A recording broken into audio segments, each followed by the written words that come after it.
నా స్తుతి పాత్రుడా నా యేసయ్యా, నా ఆరాధనకు నీవే యోగ్యుడవయ్యా, నా ఆరాధనకు నీవే యోగ్యుడవయ్యా, నా స్తుతి పాత్రుడా నా యేసయ్యా. నీ వాక్యమే నా పరవశము, నీ వాక్యమే నా ఆత్మకు ఆహారము, నీ వాక్యమే నా పరవశము, నీ వాక్యమే నా ఆత్మకు ఆహారము, నీ వాక్యమే నా పాదములకు దీపము, నీ వాక్యమే నా పాదములకు దీపము, నీ వాక్యమే నా పాదములకు దీపము, నా స్తుతి పాత్రుడా నా యేసయ్యా, నా ఆరాధనకు నీవే యోగ్యుడవయ్యా, నా ఆరాధనకు నీవే యోగ్యుడవయ్యా, నా స్తుతి పాత్రుడా నా యేసయ్యా. దేవుని నామానికి స్తోత్రములు. మీ అందరికి కూడా శుభములు, వందనాలు తెలియజేసుకుంటున్నాను. వాక్య భాగం మనం చూసుకుందాం. రూతు గ్రంథము 2వ అధ్యాయం 8వ వాక్యం. రూతు గ్రంథము 2వ అధ్యాయం 8వ వాక్యం చదువుకుందాం.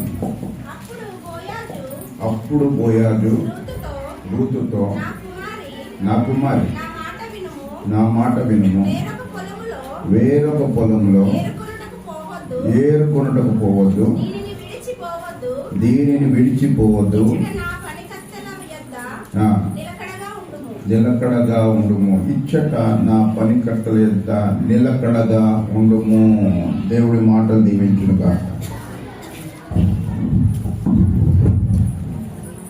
ప్రేమైన వాళ్ళారా, ఈ యొక్క ఉదయకాల సమయంలో 2 విషయాలని నేను జ్ఞాపకం చేయాలని ఆశపడుతున్నాను. ఒకటి, నిలకడగా ఉండడం. ఒక వ్యక్తి నిలకడగా ఉండాలంటే నిలిచి ఉండడం నేర్చుకోవాలి. నువ్వు నిలిచి ఉంటే గానీ నిలకడగా ఉండలేవు. సో నిలిచి ఉండాలి. ఒక చిన్న ఉదాహరణ ఏంటంటే, కొత్తగా ఆఫీసులో నువ్వు జాయిన్ అయినప్పుడు నువ్వు అక్కడ నిలిచి ఉంటే గానీ నువ్వు అక్కడ నిలకడగా ఉండలేవు. ఆఫీస్లో జాయిన్ అయినప్పుడు చాలా మంది ఏం చూస్తారంటే, జాయిన్ అవుతారు, ఒక 2 రోజులు, 1 రోజు, వారం రోజులు తనదన అక్కడ చూస్తారు, పరిస్థితి చూసి అమ్మ నాకు కావట్లేదు అనుకుంటారు కదా, నాకు కావట్లేదు అనుకుంటారు. లేకుంటే ఇంకా వేరే వేరే ఉద్దేశాలు ఉంటాయి. కానీ ప్రియమైన వాళ్ళరా, ఇక్కడ ఒకవేళ మన ఆఫీసులలో చూసినట్లయితే వాడు 6 నెలలు చూస్తారనమాట. 6 నెలలు చూసినాకనే నేను పర్మనెంట్ చేస్తాను. నీకు ఈ పరిస్థితి, వాతావరణము చక్కగా ఉందా, నీవు మాకు నచ్చినట్టుగా ఉన్నావా అని చూసుకున్నాకనే పర్మనెంట్ చేస్తాడు. అప్పుడే మనకి మిగతా కార్యక్రమాలు కూడా జరుగుతాయి. కాబట్టి ప్రియమైన వాళ్ళరా, నిలకడగా ఉండాలంటే మొట్టమొదట నిలిచి ఉండాలా అని దేవుని యొక్క వాక్యం చెప్తుంది. చక్కగా బోయాజు గారు మొన్న కూడా వాక్యం చూసుకున్నాం. ఇది దేవుని యొక్క సంఘం గురించి ఆయన చెప్పి ఉంటున్నారు.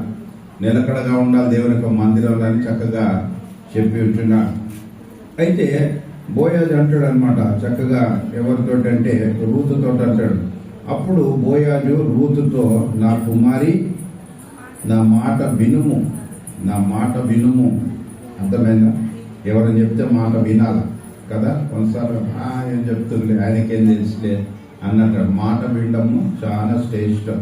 ఓకే, కుమారి ఏంటంట, నా మాట వినుము, వేరొక పొలంలో ఏరుకొనుటకు పోవద్దు.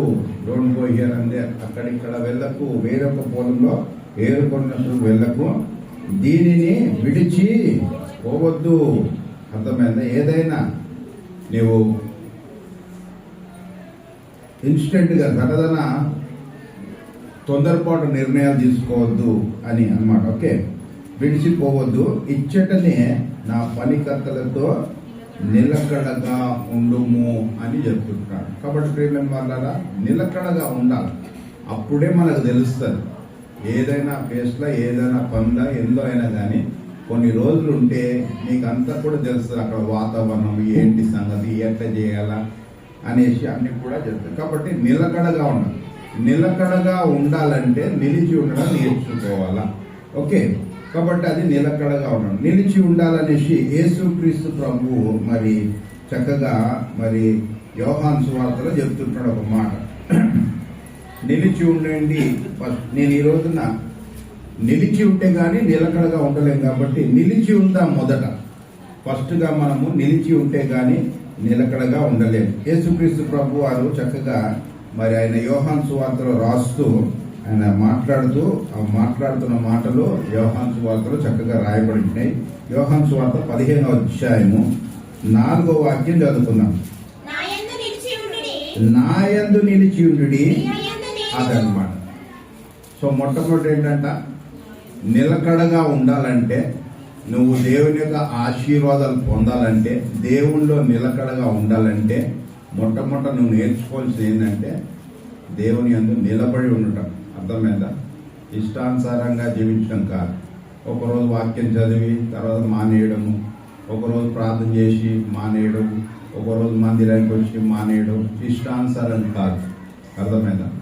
దేవునితో ఎప్పుడు కూడా నువ్వు నిలిచి ఉంటే నువ్వు నిలకడగా ఉంటావు. నువ్వు నిలకడగా ఉండడం ద్వారా ఎంత గొప్పగా ఆశీర్వదించావు.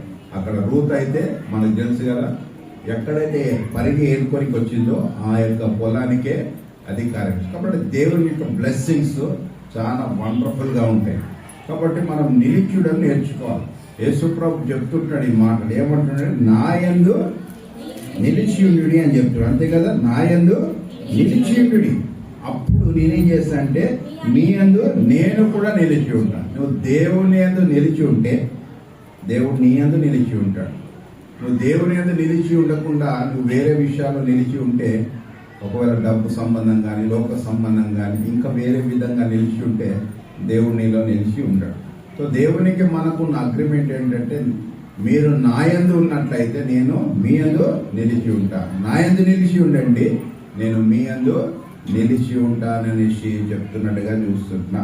కాబట్టి మన మైండ్లో ఇది పెట్టేసుకుందాం. దేవుని యందు నిలిచి ఉంటే, మనం ఆయన యందు నిలిచి ఉంటే, ఆయన మన యందు నిలిచి ఉంటే మనము నిలకడగా ఉంటాము, దేవుని యొక్క ఆశీర్వాదాలు పొందుకుంటాం. సో ఇంకా కొన్ని విషయాలు చూసుకుందాం. సో దేవుని యందు మనము నా యందు నిలిచి ఉండండి అని దేవుని యొక్క వాక్యం. కాబట్టి దేవుని యందు నిలిచి ఉండాలంటే మనకు తెలుసు కదా, ఇంగ్లీష్ అంటది స్టే కనెక్టెడ్ అని రాసింది. స్టే కనెక్టెడ్, నా యందు నిలిచి ఉండంటే స్టే కనెక్టెడ్ అంటే దేవునితో కనెక్ట్. ఇప్పుడు ఫోన్ ఉందనుకో, కనెక్షన్ లేకుంటే ఏమైపోతుంది? మనం ఫోన్ ఉన్నా వ్యర్థమే. కనెక్షన్ ఉంటే ఏమవుతుంది? మనం ఇంటర్నెట్ చూసుకోవచ్చు, ఫేస్బుక్ చూసుకోవచ్చు, అన్ని బుక్కులు చూసుకోవచ్చు. కనెక్షన్ లేకుంటే ఏమవుతుంది? ఒక వాట్సాప్లో వచ్చే మెసేజ్ కూడా మనం చూసుకోలేము. కాబట్టి కనెక్షన్ లేకుండా ఉండగలుగుతావా? సెల్ ఫోన్ కనెక్షన్ లేకుండా ఉండగలవా? లేదు. మళ్ళీ పోయి మొబైల్ డేటా వేయించుకోవాలా, లేకుంటే ఎప్పుడు ఇంటికి వస్తావో వైఫై ఉంటుందని చూస్తుంటాం. సెల్ ఫోన్ కనెక్షన్ అట్లుంటుంది. ఓకే, సో దానికంటే ఎక్కువగా దేవుడితో మనం కనెక్ట్ అయి ఉండాలి. ఎప్పుడు కూడా కనెక్ట్ అయి ఉండాలి. ఈ సెల్ ఫోన్లో కనెక్ట్ అయి ఉన్నప్పుడు జస్ట్ మనము మెసేజ్ ఏదో చూసుకుందాం అనుకుంటాం, కానీ ఆ కనెక్షన్ ఎక్కడికో తీసుకుపోతుంది, గంట తర్వాత అయిపోతుంది. అదే విధంగా దేవుడితో కనెక్ట్ అయి ఉండి గంట తర్వాత దేవుడితో ఎంత బాగుంటుంది, అదెంతో ఆశీర్వాదం. ఈ యొక్క లోక సంబంధమైన దాని కొరకు మనం అంత కనెక్షన్ ఇస్తుంటున్నాం, దేవునితో కనెక్ట్ అయ్యాడు. కాబట్టి స్టే కనెక్టెడ్ అనేసి ఇంగ్లీష్లో చక్కగా మరి మాట రాయబడుతుంది. నా యందు నిలిచి ఉండండి, అప్పుడు నేను మీ యందు నిలిచి ఉంటాను అని చెప్పి. మొదటి యోహాను పత్రికలో కొన్ని మాటలు చూసుకుందాం. ఒక 5-6 విషయాలు మీకు జ్ఞాపకం చేస్తాను. మొదటి యోహాను పత్రిక 4వ అధ్యాయం 15వ వాక్యం చదువుకుందాం. 4:15. యేసు దేవుని కుమారుడని ఎవడు ఒప్పుకొనునో వానిలో దేవుడు నిలిచి ఉన్నాడు, వాడు దేవుని యందు. మొట్టమొదట కనెక్షన్ ఎట్లా కావాలా, స్టే కనెక్టెడ్ ఎట్లా కావాలా?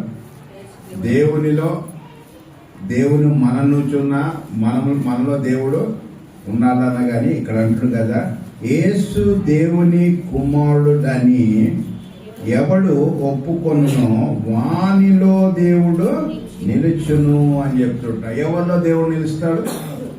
ఎవరైతే యేసు ప్రభుని ఒప్పుకోవాలి, యేసు ప్రభు యొక్క విశ్వాసం ఉంచాలి. యేసు ప్రభు విశ్వాసం ఉంచడం అంటే అర్థం ఏంటి? మన పాపములన్నీ కూడా ఆయన బిడ్డ ఒప్పుకొని విడిచిపెట్టి ఆయన రక్తంలో కడగబడి ఆయన బిడ్డలుగా తీర్చబడి అర్థమైంది. కాబట్టి యేసు దేవుని కుమారుడని ఎవడు ఒప్పుకొనును. యేసు ఎవరు? దేవుని కుమారుడు. దేవుని కుమారుడు ఎవరు? యేసుక్రీస్తు ప్రభు. ఈ యేసుక్రీస్తు ప్రభు వారి గురించి ఎందుకు యేసు ప్రభు వచ్చాడు, ఎందుకు దేవుని కుమారుని ఒప్పుకోవాలంటే మనకు తెలుసు, మనుషులందరూ కూడా పాపులే. పుట్టుక పాపము, జీవితము పాపమే. కాబట్టి ఈ పాపము తీసివేయటకే కదా యేసు ప్రభు ఈ లోకానికి వచ్చాడు. పాపులను రక్షించుటకు మనుష్య కుమారుడు ఈ లోకానికి వచ్చించున్నాడు. సో బేస్ ఏంటంటే దేవుడు మనలో నిలిచి ఉండాలంటే పాపం అనేది మనకి దేవుడికి అడ్డుగా వస్తుంది. కాబట్టి ఎప్పుడైతే నువ్వు పాపాన్ని తొలగించుకుంటావో, ఎప్పుడైతే ఒప్పుకొని విడిచిపెడతావో, ఎప్పుడైతే యేసు ప్రభు రక్తంలో నువ్వు కడగబడతావో, అప్పుడు ఏమవుతుందంటే యేసు ప్రభు నీ హృదయంలోకి వస్తాడు, నీలో నిలిచుంటాడు, నీవు ఆయనలో నిలిచుంటావు. ఇది సంబంధం అన్నమాట. కాబట్టి మొట్టమొదటి ఏంటంటే దేవుడు మనలో నిలిచి ఉండాలంటే యేసుక్రీస్తు ప్రభువుని నీవు సొంత రక్షకుడిగా అంగీకరించాలి. యేసు రక్తంలో నీ పాపాలు కడగబడాలా, నీ హృదయంలో యేసు ప్రభుకి చోటు ఇవ్వాలా. ఇది ఫస్ట్ అండ్ ప్రైమ్. దేవునిలో మనం నిలిచి ఉండాలన్నా, దేవుడు మనలో నిలిచి ఉండాలన్నా, మనం నిలకడగా ఉండి దేవుని యొక్క ఆశీర్వాదాలు పొందాలన్నా మొట్టమొదటి ఏంటంటే యేసు దేవుడని, దేవుని కుమారుడని నీవు ఒప్పుకోవాలా అని చెప్తుంటున్నాడు. యేసు దేవుని కుమారుడని నీవు ఎవడు ఒప్పుకొనునో వానిలో దేవుడు నిలిచిండును. వాడు ఎవరైతే అంటే ఇప్పుడు దేవుని వాడు అయిపోతాడు. అంటే కనెక్షన్ అక్కడ ఏర్పడుతుంటున్నది. Okay, you are connected with God. దేవునితో నువ్వు కనెక్ట్ అయిపోయావు. అప్పుడు నీ జీవితంలో ఇంకా మరి దేవునితో చక్కని స్వేచ్ఛ నీకు ఉంటుంది ప్రియమైన వాళ్ళు. కాబట్టి నా యందు నిలిచి ఉండండి, మీ యందు నేను నిలిచి ఉంటానంటే, దేవుడు మనలో నిలిచి ఉండాలంటే మొట్టమొదట స్టెప్ ఏంటంటే ఇదిగో యేసు దేవుని కుమారుడని నీవు ఒప్పుకోవాలా. ఒప్పుకొని ఆయనకి నీ జీవితాన్ని సమర్పించినట్లయితే అప్పుడు ఆయన నీలో ఉంటాడు, నీవు ఆయనలో ఉంటావు. కాబట్టి ఫస్ట్ ప్రాసెస్ ఏంటంటే కనెక్షన్ గానికి దేవుని రక్షకుడిగా నీ హృదయంలో చేర్చుకున్నట్లయితే అప్పుడు నీవు మరి దేవుడు నీలో నిలిచుంటాడు, నీవు దేవుల్లో నిలిచుంటావు అన్న విషయాన్ని జ్ఞాపకం. ఓకే, కాబట్టి దేవుడు సాల్వేషన్ అనేది ఆ విధంగా ప్రారంభమవుతుంది. అప్పుడు దేవుడు మనలో, మనము దేవుల్లో నిలిచుంటాం. We are connected with God. Okay, తర్వాత ఇంకోటి తెలుసా, దేవుడితో ఎప్పుడైతే నువ్వు కనెక్ట్ అవుతావో రెండోదిగా ఏంటంటే నువ్వు ఎప్పుడు పాపం చేయవు. అర్థమైందా? Be careful. నువ్వు ఒకవేళ పాపము బుద్ధిపూర్వకంగా చేస్తున్నావంటే దానికి పరిణామాలు వేరే ఉంటాయి. అర్థమైందా?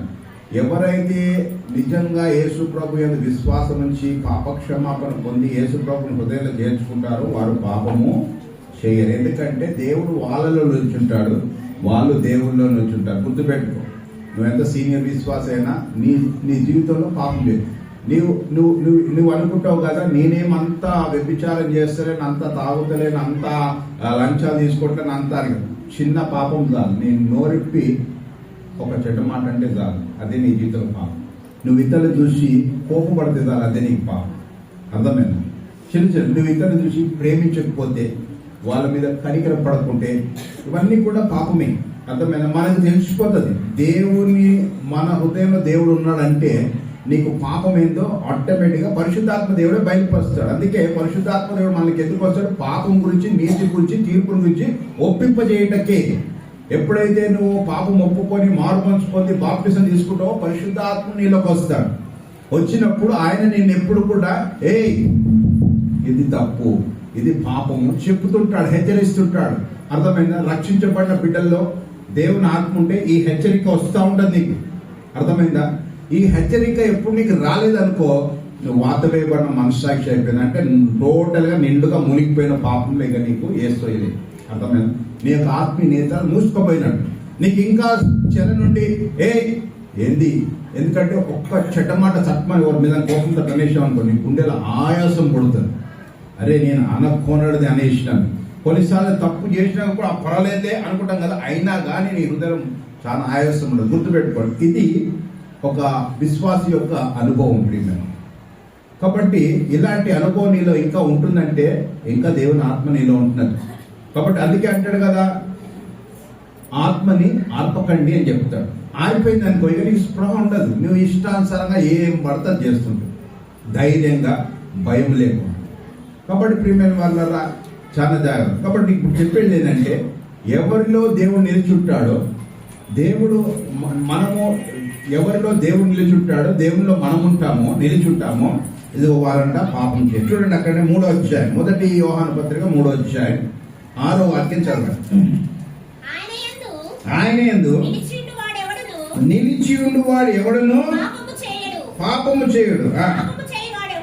పాపము చేయువాడెవడును ఆయన చూడను లేదు, ఎరగను లేదు. చూడను లేదు, ఎరగను లేదు అంటే అర్థం అయితే చాలా డెప్త్ గా మనం ఆలోచన చేయాలి.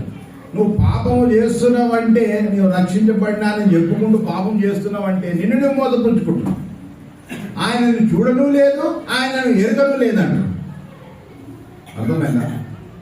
చాలా స్ట్రాంగ్ ఉండాలి బిలీవర్, విశ్వాసంలో, పరిశుద్ధతలో, నమ్మకత్వంలో, యథార్థతలో. ఎందుకంటే ఇవన్నీ కూడా దేవుని గుణగణాలు. అందుకే అంటాడు, నేను పరిశుద్ధుని కాబట్టి మీరు ఎట్లుండాలా? పౌలు అంటే లాస్ట్కి, అయ్యా మీరు దినదినము క్రీస్తు వల్లే మార్చబడాలని చెప్తారు, క్రీస్తుని పోలి నడుచుకోవాలని చెప్తారు. మనం ఏదో అట్లా జీవించేస్తున్నాం గాలికి. కానీ అసలు ఉద్దేశం ఏంటంటే, ఇక్కడ అంటుడు పాపము చేస్తున్నావు అంటే అర్థం ఏంటి? అతని ఎరగవు, ఇంకేమంటున్నాం అక్కడ, ఆయన చూడను లేదు, ఆయన ఎరగను లేదు అని చెప్తుంటాడు. ఇక్కడే ముందటి నుంచి చదివితే ఏమంటాడు? ఆయన నిలిచి ఉండేవాడు ఎవడును, ఆయన నిలిచి ఉన్నవాడు ఎవడును ఏం చేయాలంట? ఇప్పుడు జస్ట్ ఎగ్జామిన్ అవర్ సెల్ఫ్, మనం పరీక్షించుకున్నాం. ఆయనలో ఉంటున్న నీవు ఏం చేయవు? నువ్వు చేయవు, పాపం చేయవు. క్లియర్గా చెప్తుంది. నువ్వు పాపం చేస్తున్నావంటే నువ్వు ఆయన చూడను లేదు, ఆయన ఎరగను లేదు. అంటే నిన్ను నీవే ఫూల్ చేసుకుంటున్నావు, లేదా నిన్ను నీవు భ్రమపడుతుంటున్నావు. అర్థమైందా? దేవుడు ఎప్పుడు వెక్కిరింపబడడు. అర్థమైందా? దేవుడు ఎప్పుడు కూడా ఆ విధంగా కానీ నిన్ను నీవే మోసపుచ్చుకుంటున్నావు. అర్థమైందా? కాబట్టి ప్రియమైన చాలా జాగ్రత్తగా దేవుని యొక్క వాక్యాన్ని మనం గ్రహించాలి. ఆయనను చూడను లేదు, ఆయనను తెలియదు. ఎవరు? నువ్వు పాపం చేస్తున్నావని. అర్థమైనా? పాపం అంటే నీ జీవితానికి నీవు ఏమి చిన్న చిన్న తప్పులు చేసినా, ఒకవేళ నేను పెద్ద చేస్తలేను, సినిమా చూస్తలేను, సిగరెట్ తాగు, ఓకే, నీ జీవితంలో, నీ ఆత్మీయ జీవితంగా నీ మనసాక్షి నేను గర్దిస్తున్నాను. కాబట్టి చాలా జాగ్రత్తగా మనము ఉండాలి. సో రెండోది ఏంటంటే, సో మొట్టమొదట ఏం చూసుకున్నామంటే, యేసు దేవుని కుమారుడని ఎవడైతే ఒప్పుకుంటాడో దేవుడు వాళ్ళకు వచ్చేస్తాడు. ఒకటి, దేవుడు ఎవరిలో నిలిచి ఉంటాడో వాడు ఎన్నడూ కూడా పాపం చేయడు. నేను చెప్తాను ఈ మాటలు. ఆయన యందు నిలిచుండు వాడెవడో వాడెవడును పాపము చేయడు అని చెప్తుంటున్నాడు. కాబట్టి ఒకవేళ ఇంత మటుకు మనకు అర్థం కాలేదే వాక్యము, మళ్ళీ ఒకసారి దేవుడు చెప్తుంటున్నాడు, if you are in God, if you are connected with Jesus, నువ్వు పాపం చేయవు. అర్థమైందా? పాపం చేయవు. కాబట్టి చాలా జాగ్రత్తగా మనము దేవుని యొక్క వాక్యాన్ని మనము చూసుకోవాలి. ఓకే, సో పాపము చేయకుండా దేవుడు నీలో నిలిచినాడన్న ఆ యొక్క విచక్షణ జ్ఞానంతో నువ్వు పాపం చేయకుండా పరిశుద్ధంగా జీవిస్తే పొలానికి నువ్వేమైపోతావు? యజమాని అయిపోతావు. అర్థమైనా? సో నువ్వు నిలిచుంటే నువ్వు నిలకడగా అయిపోతావు. అంటే అందుకే 2 మాటలు రాస్తాడు, యెహోవా యందు భయభక్తులు గల వారు చెడుతనాన్ని అసహించుకుంటారని రాసిండు. రెండోది ఏమంటున్నారు? యెహోవా యందు భయభక్తులు కాని వారి దగ్గర నుంచి చెడుతనము వేరైపోతుంది అని రాసిండు. చాలా బాగుంటాయి. సామెతలు రాసి ఉంటుంది. యెహోవాయందు భయభక్తులు గలవాడు ఫస్ట్ భయభక్తులు కలిగి వచ్చాడు కదా, ఏం చేస్తాడు, చెడుతనాన్ని అసహించుకొని ప్రారంభిస్తాడు. చెడుతనం, no I should not do, this is sin ఎట్లా అన్నింటినీ. ఒక రోజు ఏమైపోతుంది అండి, ఆయన జీవితంలో చెడుతనమే ఆయన నుంచి దూరం వెళ్ళిపోతుంది అన్న. అర్థమైందా? చెడుతనమే ఆయన నుంచి దూరం ఉన్నారంటే పరిశుద్ధులు ఈ లోకంలో చెడుతనమే వారి నుంచి దూరం అయిపోతుంది అంట. ఎంత వండర్ఫుల్ కదా.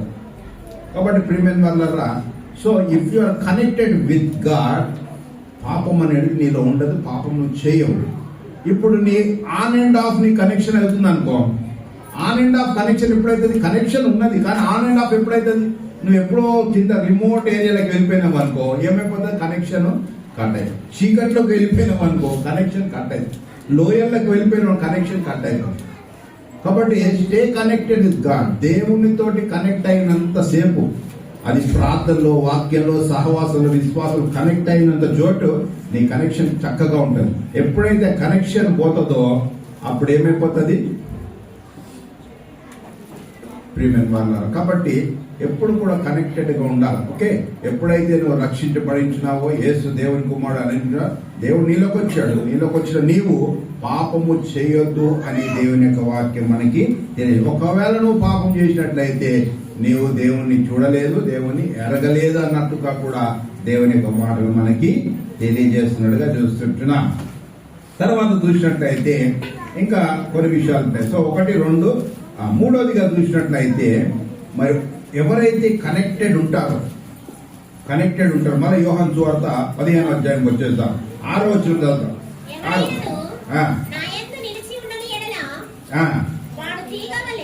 కొంచెం ముందర నుంచి మళ్ళీ 4వ వచనం చదువుతామండి. నా యందు నిలిచి ఉండని మీ యందు నేను నిలిచి ఉండేదను, తీగ ద్రాక్షవల్లిలో నిలిచి ఉంటే కానీ తను తానే అలాగే ఫలింపు. అంటే ఇక్కడ రెండోదిగా చూసినట్లయితే ఏమంటున్నాడంటే దేవుల్లో నిలిచడం ద్వారా నీకు అడ్వాంటేజ్ ఏంటంటే నువ్వు ఫలిస్తావు. ఫలాలు నీలో చూస్తుంటా. ఫలాలు అంటే అనేకమైన ఫలాలు ఉన్నాయి. నేను తీసుకున్నది ఒకటే ఏంటంటే 9 ఫలాలు. ఇది చాలా ఎసెన్షియల్ మన జీవితానికి. అందుకే దీన్ని కంటలో పట్టించుకొని మన హృదయంలో పెట్టుకోవాలి. 9 ఫలాలు ఏంటండి?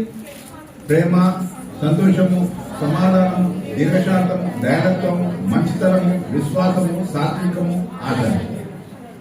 ఆశ నిగ్రహం అంటే ఏంటి? ఆశని నిగ్రహించుకోవడం. ఆశపడుతున్నావా? Stop it. సెల్ఫ్ కంట్రోల్ అంటే. ఓకే, సో ఆత్మఫలములు ఏముంటున్నాయి? ప్రేమ, చాలా ఇంపార్టెంట్. ఎలాంటి ప్రేమ మనలో ఉండాలి? యేసు ప్రభు ప్రేమ మనలో ఉండాలి. యేసు ప్రభు ప్రేమ ఎన్నో వాక్యాలు చెప్పాడు కదా. కొండ మీద వాక్యాలన్నీ కూడా శత్రువుని ప్రేమించాలా, నిన్ను ద్వేషించిన వారిని ప్రేమించాలా, నిన్ను అసహించుకున్న వారిని ప్రేమించాలా, నిన్ను కొట్టిన వారిని ప్రేమించాలా కదా, ఎన్నో రాశాడు. So Prema it's very essential. నీ లోపట యేసు ప్రభు నిలిచి ఉన్నాడు, నీవు ఆయనలో నిలిచున్నావంటే నీలో ఏముండాలా? ప్రేమ అన్నిటినీ తాలుతుంది, అన్నిటినీ సహిస్తున్నది. అర్థమైందా? కాబట్టి ప్రేమ అనేది నువ్వు ఎప్పుడు చూపెట్టాలి సార్? ఎవరైతే నీ మీద కఠినంగా వ్యవహరించాడో అప్పుడు వాళ్ళ మీద ప్రేమ చూపెట్టాలి. కానీ అప్పుడు ఎట్లుంటుంది, వీడు నాకు ఇంత కఠినంగా ఉన్నారు కదా నేను ఎట్లా చూపెట్టాలని. అర్థమైందా? ఉంటారు కొంతమంది కఠినంగా ఉన్నా కానీ చక్కని ప్రేమ చూపిస్తారు.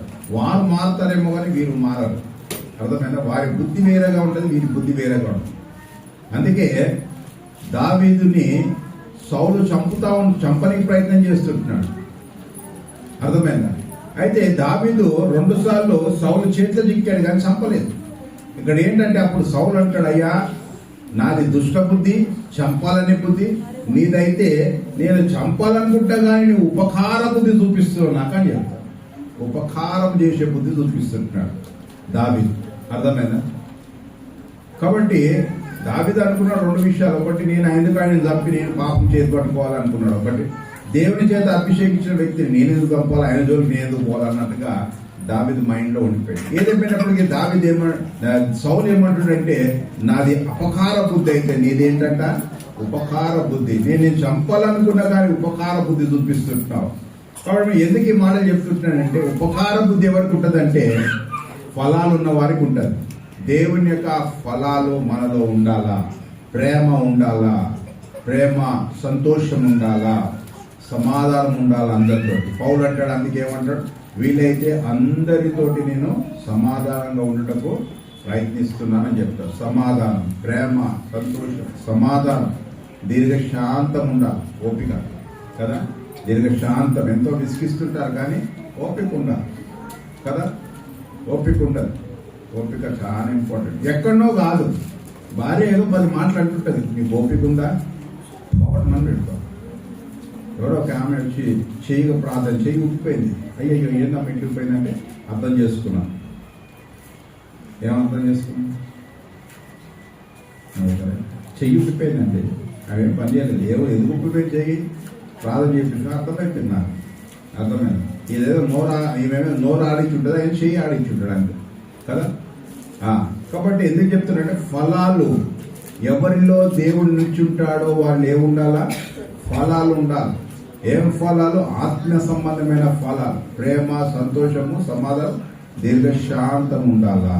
ఓపిక చాలా కదా.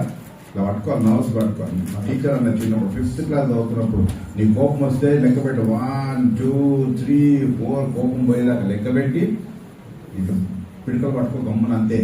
డోంట్ టాక్ కదా. నీ యొక్క ఇది చూపెడితే ఏమైపోతుంది? కష్టమని నోరు జారిపోయావు అనుకో, అంతే సంగతి, పాపం చేసినట్టే కదా. కాబట్టి చాలా భద్రంగా కోపంని, ఇమోషన్స్ని బట్టి అన్నిటినీ ఏంటంటే దీర్ఘశాంతము. తర్వాత దయగల బుద్ధి ఉండాలి. దయ, ఇవన్నీ ఆత్మఫలం. ఒక్కొక్కటి ఎక్స్ప్లెయిన్ చేయ నీకు గంట పడుతుంది. ఎన్నో వాక్యాలు ఎవరెవరో దయగలిగి జీవించారు. దయగలిగి జీవిస్తే నీకు ఎంత మరి ప్రతిఫలాలు వచ్చాయి. ఎప్పుడు గుర్తుపెట్టుకోండి, 9 ఆత్మఫలాలు. ఈ ఫలాలు మనలో ఉంటే మనం ఫలిస్తుంటాం. దయ, ప్రేమ, సంతోషం, సమాధానం, దీర్ఘశాంతం, దయాలత్వం, మంచితనం, సాత్వికం, ఆశా నిగ్రహము, ఇవన్నీ కూడా మనలో ఉండాలి. ఇవన్నీ ఆత్మఫలం. ఇవన్నీ కూడా చక్కగా రాసి పెట్టాడు దేవుని యొక్క వాక్యంలో. ఇవన్నీ మనల్ని టచ్ చేస్తుంటాయి. మన జీవితంలో టచింగ్ ఇవే. అక్కడనే ఆ టచింగ్ ఆ సైతాన్ని వచ్చి అట్లా టచ్ చేసేప్పుడు ఏమైంది? ఆ దీర్ఘశాంతం పోతుందేమో, ఆ ప్రేమ పోతుందేమో, ఆ దయాలత్వం పోతుందేమో, ఆ యొక్క సెల్ఫ్ కంట్రోల్, ఏది ఆశా నిగ్రహం పోతుందేమో, పర్లేదులే అనుకుంటాం మేము కదా. కాబట్టి ఇవన్నీ చాలా 9 ఆత్మఫలములు నీ జీవితంలో చాలా ఇంపార్టెంట్. ఈ 9 ఆత్మఫలం నువ్వు పట్టుకొని నడిచినావు అనుకో, ఎవరు నడుస్తుంది తెలుసా? ఎవరిలో దేవుడు నిలిచి ఉంటాడో వీటిని పట్టుకొని వాటి ప్రకారం నడుస్తాం. అందుకే అంటాడు నా యందు నేను ద్రాక్షవల్లిని, మీరు తీగలయించున్నారు. ఎవరు నా యందు అంటబడి ఉంటారో వారు బహుగా ఫలిస్తారు. అంటబడిన జీవితం, stay connected with God, so you can bear fruits. 9 రకాల ఆత్మఫలం నీలో ఉంటాయి. అర్థమైందా? ప్రియమైన వాళ్ళారా, మనం పదే వాక్యం వింటున్నాం, ఎన్నో వాక్యాలు వింటున్నాం. చాలా బాగున్నాయి బ్రదర్ వాక్యాలు, వండర్ఫుల్ వాక్యాలు వింటున్నాం. వాక్యానుసారంగా జీవించడం లేదు. మనం ఒప్పుకోవాల్సిందే. అది కనీసం ప్రయత్నం మనం చేస్తలేం. మనం అట్లా జీవించాం.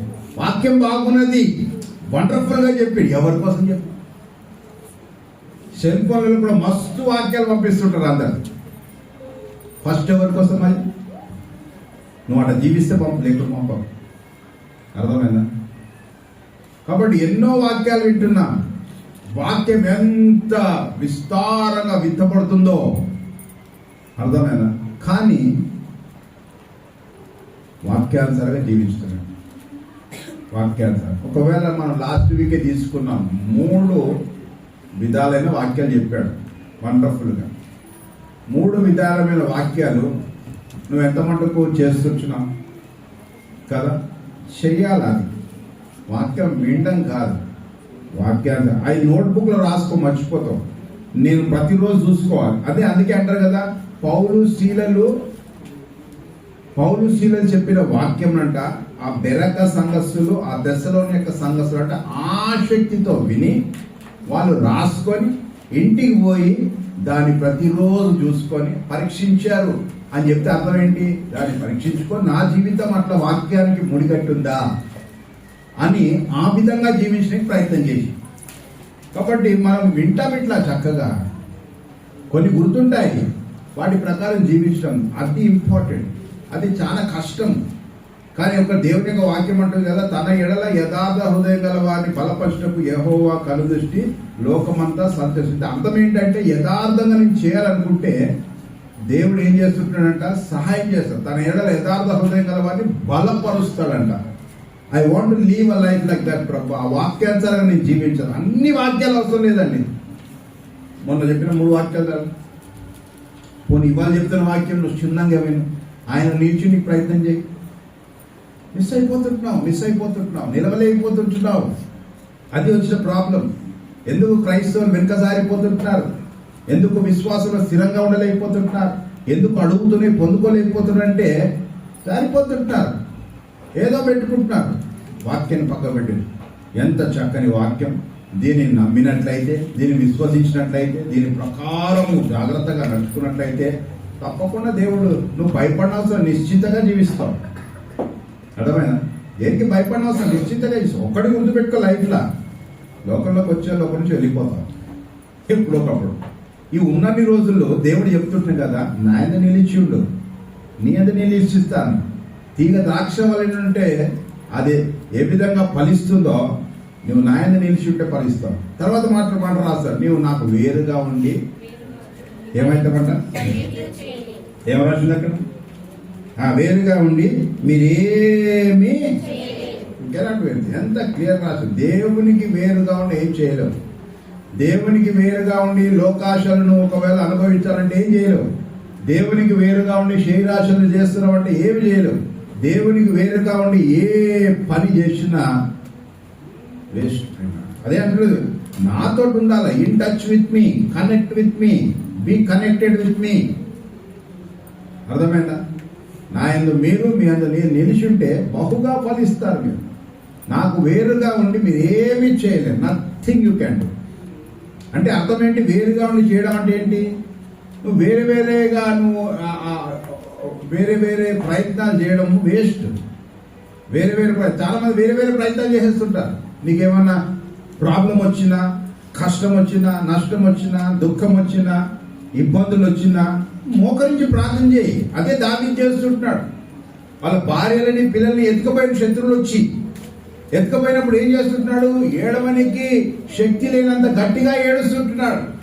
అతనితో ఉన్న వారు ఏడిచినాక ఏం చేశారు తెలుసా? వెంటనే వెళ్ళిపోలే, మోకరించి ప్రార్థన చేసి, ప్రభువా ఇది సంగతి, నేను ధర్మాలనా, నేను పట్టుకోగలుగుతానా, నా వాళ్ళని తెచ్చుకోగలుగుతానా అంటే, నువ్వు నిశ్చయంగా తెచ్చుకుంటావు, నువ్వు వెళ్ళు, వాళ్ళని తరుము, పట్టుకో, తెచ్చుకో అని చెప్పాడు. దావీదుకి ఎలాంటి భయంకరమైన సిచ్యువేషన్, అక్కడ ఇళ్ళన్నీ కాలిపోయే, భార్య పిల్లలు తీసుకెళ్ళిపోయారు. అలాంటి సిచ్యువేషన్ దేవునితోటి సంభాషణ వండర్ఫుల్ ఉంటుంది. కాబట్టి ప్రియమైన వాళ్ళని చాలా ఇంపార్టెంట్ మన జీవితంలో. ఎలాంటి పరిస్థితులు ఉన్నా మోకరించు, ప్రార్థన చేయి. దేవుడు మోకరించి ప్రార్థన చేసి తప్పకుండా నీ సమస్యని తక్కువనే చేస్తాడు, నీ బాధని తక్కువనే చేస్తాడు, లేకుండా చేస్తాడు, అద్భుత కార్యం చేస్తాడు. ఏదైనా చేయగలుగుతాడు. పాట మాత్రం పాడతాం, ఏమైనా చేయగలుగుతావు ప్రభు. విశ్వాసం ఉందా? చేయగలుగుతాడనేసి అలాంటి విశ్వాసం ఉందా? అదే అంటాను. అందుకే టోటల్గా దేవుని మునగాలి. మనం టోటల్గా మునక్కుండా ఏం చేస్తున్నామంటే, గట్టు చూస్తున్నాం, గిట్టు చూస్తున్నాం, పేతురు వల్లే మునిగిపోతున్నాం. అంతే. Very simple. నువ్వు లోకం వైపు చూస్తుంటున్నావు, నువ్వు ఇంకెవరి వైపు చూస్తుంటున్నావు, నువ్వు వారి మాటలు చూస్తుంటున్నావు, వీరి మాటలు చూస్తుంటున్నావు. ఎప్పుడైతే ఆయన యేసు ప్రభు ముఖం చూస్తూ నడిచాడో 2 స్టెప్పులు వేసాడు నీళ్ళ మీద. ఎప్పుడైతే అమ్మ గాలి అని చూశాడో అవి మునిగిపోయాడు. అప్పుడు మళ్ళా ప్రభువా అని మొత్తుకుంటున్నాడు. ఇది మంచి వండర్ఫుల్ ఎగ్జాంపుల్ మన జీవితంలో. అర్థమైందా? కాబట్టి ప్రియమైన వాళ్ళరా, దేవుడు నీలో నిలిచి ఉండాలి, నీవు దేవుళ్ళో నిలిచి ఉండాలి. అర్థమైందా? నువ్వు ఆ కనెక్షన్ ఉంటే కానీ నీ జీవితంలో అద్భుత కార్యం చూడలేవు. ఆ కనెక్షన్లో నువ్వు నిలకడగా ఉంటే అద్భుత కార్యం చూస్తావు. కాబట్టి ఇక్కడ ఏమంటున్నాడంటే, నీవు నాకు వేరుగా ఉండి ఏమీ చేయలేవు. ఎవడైనాను వాడు తీగవలే బయట పారవేయబడి ఎండిపోతావు. మనుషులు పోగు చేసి ఎంత కదా, ఏమీ చేయలేవు, ఎండిపోతావు, కాలిపోతావు. 3 మాటలు చెప్పు. ఏమీ చేయలేవు దేవునితో కనెక్షన్ లేకుంటే. దేవునితో కనెక్షన్ లేకుంటే ఏమీ చేయలేవు, ఎండిపోతావు, కాల్చివేయబడతావు. కాబట్టి ప్రియమైన వారా, ఒకవేళ కనెక్టెడ్ ఉంటేలే బహుగా ఫలిస్తామని చెప్తుంటున్నాడు. చూడండి 8వ వచనం, బహుగా ఫలించడం వలన తండ్రి మహిమ. బహుగా ఫలిస్తామని రాసింది, అంటే అక్కడ ముందర ఇక్కడ రాసింది.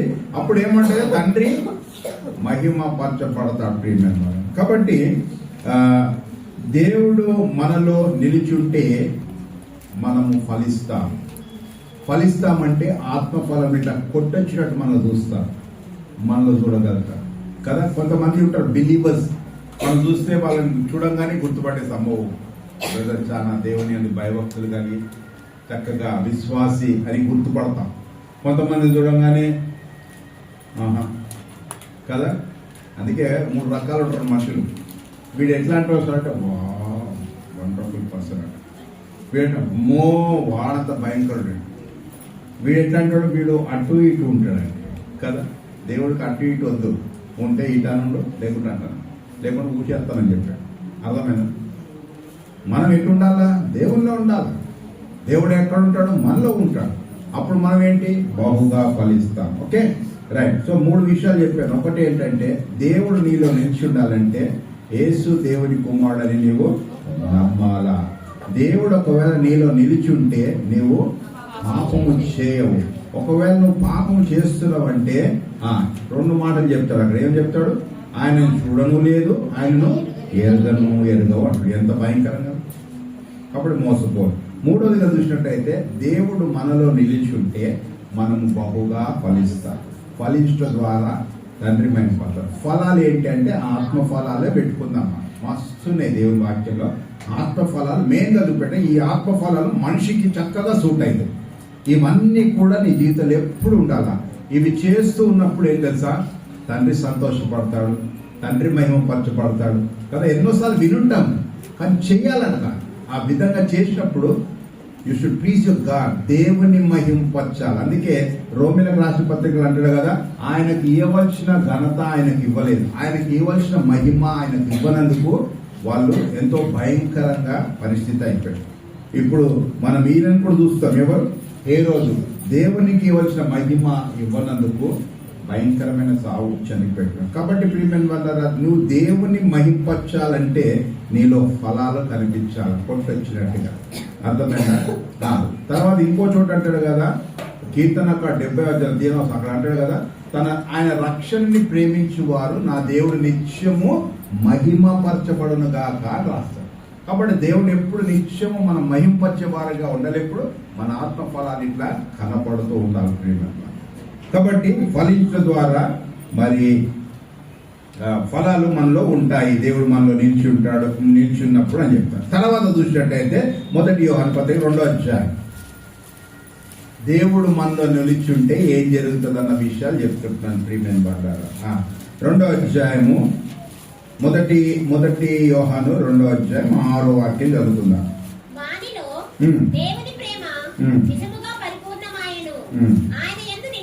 ఆయన యందు నిలిచి ఉన్నవాడు, ఆయన యందు నిలిచిన వాడనని చెప్పుకొనివాడు ఆయన ఎలాగూ నడుచుకొనెను అలాగే తాను నడుచుకున్న బద్ధుడైంచున్నాడు.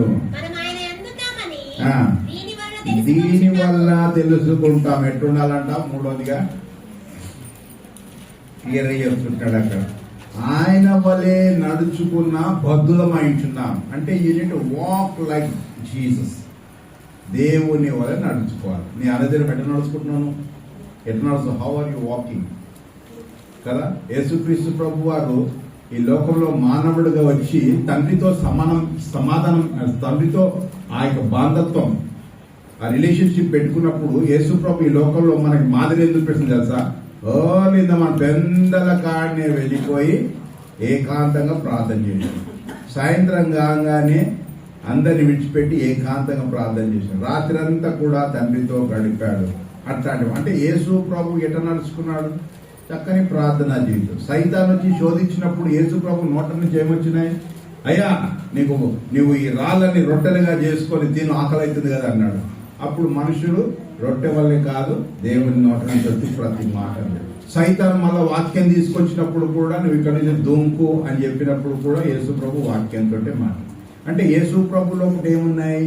వాక్యం ఉంది, ప్రార్థన ఉంటున్నది, తండ్రితో కనెక్ట్ అయి ఉంటున్నాడు. అర్థమైందా? కాబట్టి ఇక్కడ ఏమంటున్నాడు? ఇక్కడ క్లియర్ రాస్తుంటాడు కదా ఆలోచనలో, ఆయన యందు నిలిచి ఉన్న వాడనని చెప్పుకొని వాడు ఆయన ఎలాగో నడుచుకొనేనో అలాగే నడుచుకున్న బద్ధుడైతున్నాడు. అర్థమైందా? అంటే వాక్ లైక్ జీసస్. దేవుడు ఎవరిలో నిలిచుంటారో వాళ్ళు ఎట్లా నడుచుకోవాలా? దేవుని వాళ్ళు నడుచుకోవాలి. అర్థమైందా? నీ నడకెట్టుంటున్నది, ఎటు నడుస్తుంటున్నావు, ఎన్ని పేరంటాలకు వెళ్తుంటున్నావు కదా, ఇంకెటు నడిచి వెళ్ళిపోతున్నావు, ఎన్ని మాళ్ళకి వెళ్ళిపోతుంటున్నావు, ఇంకెక్కడికి వెళ్ళిపోతున్నావు నాకు తెలియదు. అర్థమైందా? కాబట్టి ఇక్కడ చెప్తుంటాడు క్లియర్గా, ఏమంటున్నాడంటే ఆయన ఎలాగో నడుచుకొనెనో అలాగూ తానును నడుచుకొన బద్ధుడయించున్నాడు. ఎవరిలో దేవుడు నిలిచి ఉంటాడో, దేవుళ్ళో ఎవరు నిలిచి ఉంటారో యేసు ప్రభు వల్లే నడుచుకోవాలా. నడక గురించి అనేకమైన మాటలు వాక్యంలో రాసున్నాయి. కానీ ఒకటి ఏంటంటే, మనం ఆయనలో నిలిచుంటే ఆయన లెక్క నడుచుకో. ఆయనలో నిలిచున్నామని చెప్పుకొని నువ్వు వేరే విధంగా నడవద్దు అని కూడా దేవుని యొక్క వాక్యం మనకి చెప్తున్నట్టుగా చూస్తున్నాం. కాబట్టి ప్రియమైన వాళ్ళారా, మరి ఆయన మనలో నిలిచున్నాడంటే మనము ఆయన వలె నడవాలి. ఎన్ని సంగతులు చెప్పాను? 4 విషయాలు చెప్పాను. మొట్టమొదట యేసు ప్రభు మనలో నిలిచి ఉండాలంటే యేసు ప్రభు దేవుని కుమారుడని నువ్వు విశ్వసించాలి. That is salvation. ఓకే. తర్వాత రెండోదిగా చూసినట్లయితే యేసు ప్రభు మనలో నిలిచున్నాడంటే మనం ఏం చేయొద్దు? మూడోదిగా యేసు ప్రభు మనలో నిలిచున్నాడంటే మనం ఏం చేయాలా? బాగుగా ఫలించాలి. నాలుగోదిగా యేసు ప్రభు మనలో నిలిచున్నాడంటే ఆయన వల్లే నడవాలి. అక్కడ మనుషులు మనం చూశారనుకో, మనలో చేంజ్ కనిపించాలి. అర్థమైనా? ఎందుకంటాడు కదా, నేను చీకట్లోకి వెళ్ళి వెలుగులోకి నడిపించాను, లోకంలోకి వెళ్ళి ఎదుగో నేను నీతిమంతుడిగా తీర్చాను. కాబట్టి నీ నడక, నీ ఫ్రెండ్షిప్, నీ సమస్తము కూడా వేరైపోయింటారు. మనుషులు నేను చూసి గుర్తుపడతారు. అందుకే మత్తయి సువార్త 5వ అధ్యాయంలో 16వ వచనం క్లియర్ రాస్తారు. మనుషులు నీ సత్క్రియలు చూసినప్పుడు పైనున్న దేవుడు మహిమపరచబడలాగిన నీ వెలుగుని వారి ముందట కనపరచు అని చెప్తాడు. కాబట్టి మనము చీకట్లో ఉన్నాం, దేవుని యొక్క వెలుగుగా మనం మార్చబడ్డాం. కాబట్టి వెలుగుని చూస్తారు. చీకట్లో చూసినప్పుడు వెలుగు ఏమైతే వాళ్ళందరూ కూడా వెలుగుమయమవుతారు. వెలుగుని చీకట్లకే వెలుగు చూస్తే వెలుగుని మనము గ్రహించగలుగుతాం. ఓకే. కాబట్టి ప్రియమైన వాళ్ళారా, మరి దేవుని వలె యేసు ప్రభు వలె నీవు నడుచుకోవాలని 4వదిగా మనము చూస్తున్నాం. తర్వాత 5వదిగా చూసుకున్నట్లయితే యేసు ప్రభు మనలో నిలిచి ఉన్నాడంటే 5వదిగా మనకి ఏమవుతుంది? 15వ అధ్యాయము 7వ వాక్యం చదవండి. 15:7 నా యందు మీరును మీ యందు నా మాటలు. మాటలు అంటే యేసు ప్రభువే. ఆది యందు వాక్యం ఉండేది, వాక్యం దేవుడై ఉండేది, వాక్యం దేవుని ఎదురు, వాక్యమే కృపా సత్య సంపూర్ణంగా మన మధ్యలోకి వచ్చేసింది. వాక్యం అన్నా దేవుడే, యేసు ప్రభు అన్న దేవుడే. Okay, right. నా యందు మీరును మీ యందు నా మాటలు నిలిచి ఉన్నాడేలా మీకు ఏది ఇష్టమో అడుగుడి, అది మీకు. ఎంత మంచిది కదా. ఎవరిలో యేసు ప్రభు నిలిచి ఉంటాడో, ఎవరు ఆయన యందు నిలిచి ఉంటారో వాళ్ళంట ఎవరికలంట ఏది అడిగినా ఇస్తాడు కదా. అక్కడ అంటున్నాడు కదా క్లియర్ రాసాడు, మీకు ఏమి ఇష్టమో. రే ఏం తింటావు? ఏమి ఇష్టం నీకు? ఏముండాలా అంటే ఏం చెప్తావు? మమ్మీ బెండకాయ ఉండాలా అంటే ఒప్పుకుంటావా? చిక్కుడుకాయ అంటే ఒప్పుకుంటావా? ఏం ఒప్పుకుంటావు? ఏం కావాలంటావు? గట్టిగా చెప్పు. ఏం కావాలంటావు? గదే కావాలంటావు కదా. అందుకే రేట్ ఏమైపోయింది? కొద్దిగా పోయి తీసుకో 310 రూపాయలు అవుతుంది వాహనం కదా. పండుగలు అయిపోయినాయి, తగ్గిపోతుంది రేటు, 310 రూపాయలు అవుతుంది. ఇంకా ఎక్కువ సార్ అంటున్నాడు. ఏమండి? రైట్. ఓకే.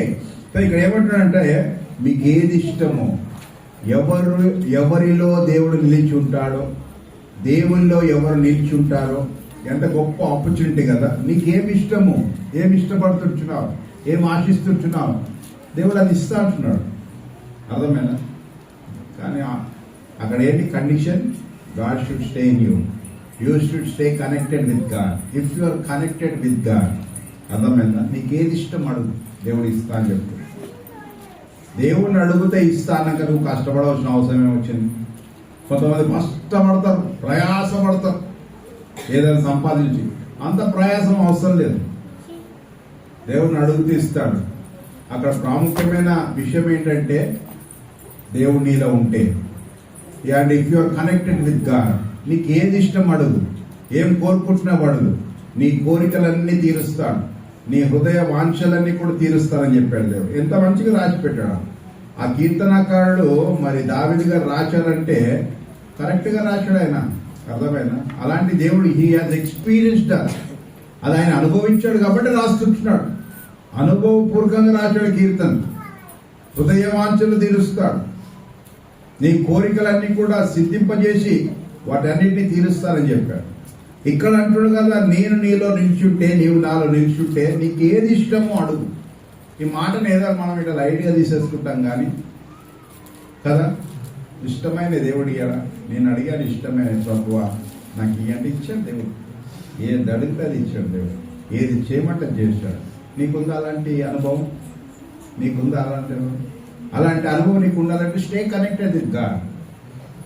దేవుని యందు నీవు నిలిచిండు, దేవుడు నీలో నిలిచి ఉండాలి.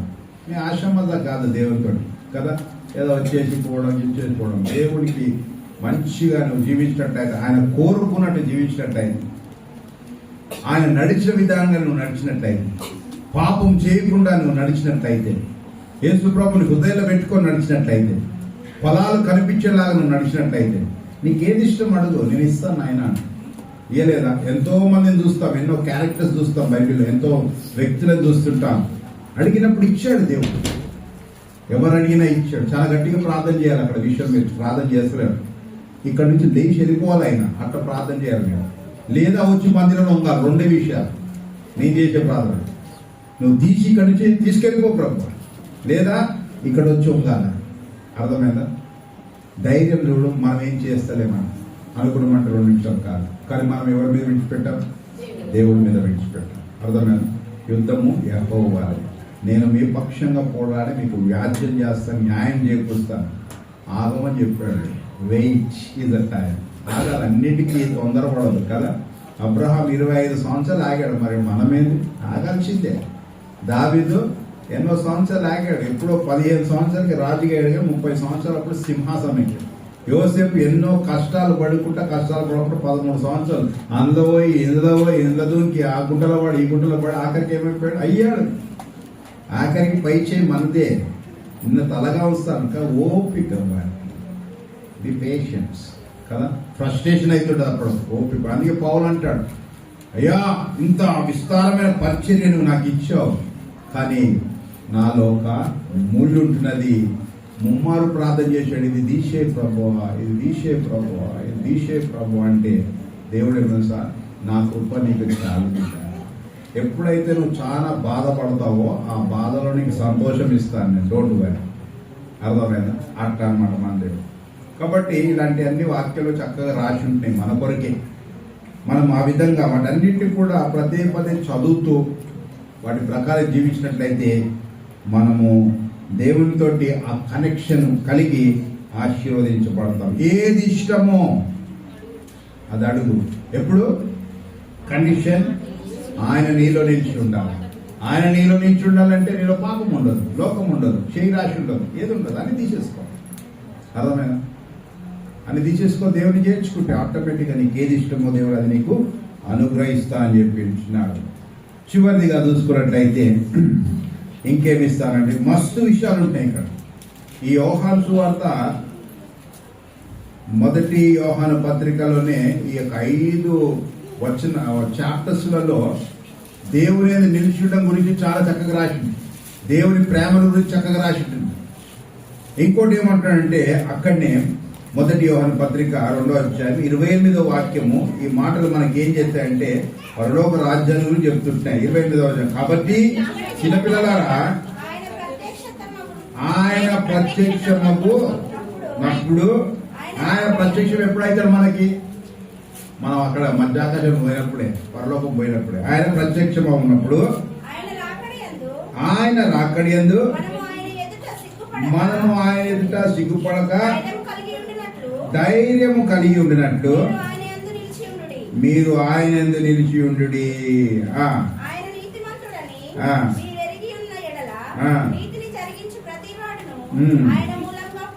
చాలండి.